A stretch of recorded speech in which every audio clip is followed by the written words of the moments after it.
নমস্কার ভিউয়ার্স, আমি অর্ণব শাহ। আপনি দেখছেন অর্ণবস ভিউ। ডোনাল্ড ট্রাম্প তার নিজের মান সম্মান সারা বিশ্বের কাছে নিজেই নষ্ট করছে এবং বিশ্বের কয়েকটা দেশ ছাড়া ভবিষ্যতে ট্রাম্পকে আর কেউ সম্মান করবে কি না বা আমেরিকাকে কেউ আগের মতো শক্তিশালী ভাববে কি না সে বিষয়েও কিন্তু বিস্তর প্রশ্ন রয়েছে।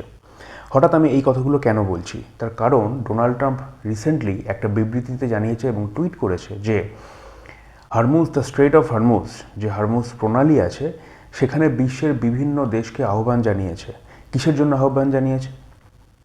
যাতে তারাও আমেরিকার সাথে সেই জায়গাটা এসে ইরানের বিরুদ্ধে হামলা চালায় বা ইরানকে একটা শিক্ষা দেওয়ার জন্য যাতে সেই জায়গায় উপস্থিত হয়। ডোনাল্ড ট্রাম্প বুঝতে পারছে যে তার পক্ষে হয়তো একার পক্ষে হয়তো সম্ভব হচ্ছে না, ইসরায়েলকেও সে ক্রেডিট দিতে চায় না, যার ফলে ইসরায়েলও এখানে আস্তে আস্তে কিন্তু সরে যাচ্ছে। আপনি দেখবেন এই যুদ্ধটা যখন শুরু হয়েছিল ইসরায়েল এবং ইরানের মধ্যে, তখন শেষ অবধি গিয়ে কিন্তু এটা ইউএসএ এবং ইরানের মধ্যে যুদ্ধটা রয়েছে। সুতরাং এখান থেকে একটা জিনিস স্পষ্ট বুঝতে পারছেন যে আমেরিকা যেটা করছে সেটা শুধুমাত্র তার ব্যক্তিগত স্বার্থে করছে এবং পুরোপুরি ক্রেডিট সে নেবে। এবং আমেরিকার এই যে নেভি রয়েছে সেটা বিশ্বের বিভিন্ন দেশে এমনভাবে ছড়িয়ে রয়েছে, এই স্ট্রেট অফ হরমুজকে কন্ট্রোল করা আমেরিকার পক্ষে সম্ভব হয়ে উঠছে না। সেই জায়গায় দাঁড়িয়ে ডোনাল্ড ট্রাম্প বলছে বিশ্বের বিভিন্ন দেশকে যাতে তারা এই হরমুজ প্রণালীতে এসে আমেরিকার এগেনস্টে ইরানের এগেনস্টে আমেরিকার হয়ে যাতে এই যুদ্ধটা শুরু করে, যেটা কোনোভাবেই সম্ভব নয়। আর যদি আমেরিকার হয়ে কোনো দেশ আসেও বা কোন দেশ আসবে সেটাও একবার ভেবে দেখতে হয়। সেটা যদি এসেও থাকে, হতে পারে ইসরায়েল এলো, আর কে আসবে?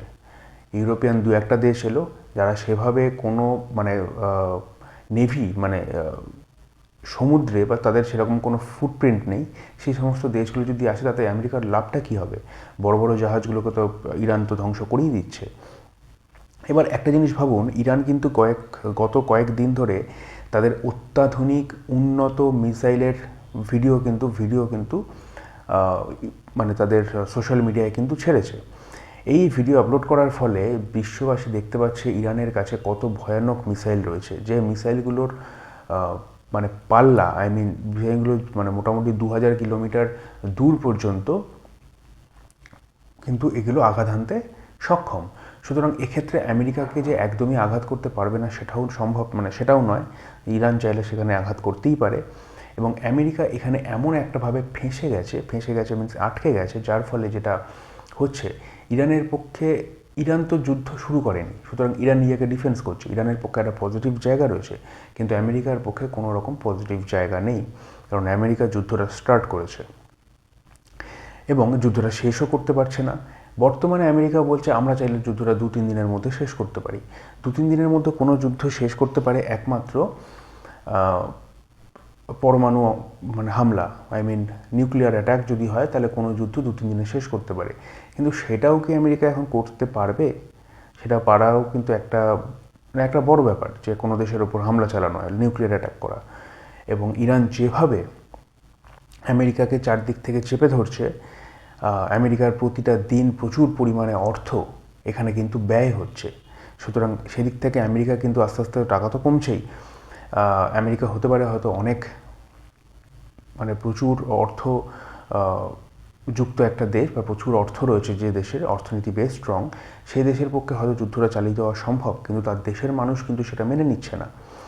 এবার আরেকটা কথা আপনি মনে করুন, আজকে ডোনাল্ড ট্রাম্প তার নিজের বন্ধু দেশগুলোর কাছ থেকে সাহায্য চাইছে হরমুজ প্রণালীতে, ঠিক আছে? যদি ইরান তার বন্ধু দেশগুলোর থেকে সাহায্য চায় হরমুজ প্রণালীতে, তখন কি হবে? ইরানের সাথে, ইরানের সাপোর্টে কিন্তু রয়েছে চায়না, নর্থ কোরিয়া, রাশিয়া, যেগুলো কিন্তু বিশাল বড় বড় এক একটা দেশ। সেই জায়গায় কি আমেরিকা দাঁড়াতে পারবে, নাকি আমেরিকার পক্ষে দাঁড়ানো সম্ভব? সেইগুলো একটু ভেবে দেখার বিষয়।